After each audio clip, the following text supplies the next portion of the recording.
Рускиот председател Владимир Путин ги повика другите земји да покажат внимателност кога контактираат со Северна Кореја и да се обидат да избегнат постапки кои би можеле дополнително да ги заострат односите со официјален Пјонкјанг.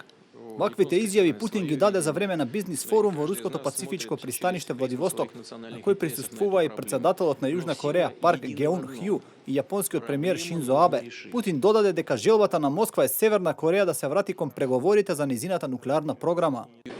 Минатото никогаш не треба да не спречува да одиме напред. Затоа секогаш треба да размислуваме како да ги решиме проблемите што не ни дозволуваат да одиме напред. Јас се надевам дека ќе успееме да ги решиме тие проблеми. Ние се уште имаме одредени канали на комуникација со Северна Кореја и се разбира дека ќе ги искористиме за да ја придвижиме ситуацијата од состојбата на конфронтација во која се наоѓа во моментот. Затоа мислам дека сите потези кои ќе испровоцираат дополнителна ескалација ќе бидат контрапродуктивни.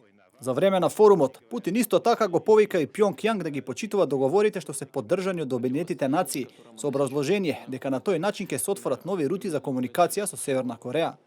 Стравувањето од заканата што ја представува Северна Кореја нагло се зголемија откако Пјонкјанг го изврши четвртиот нуклеарен тест во јануари, пошто изведе и серија пробни лансирања на различни видови ракети и покрај санкциите од Обединетите нации.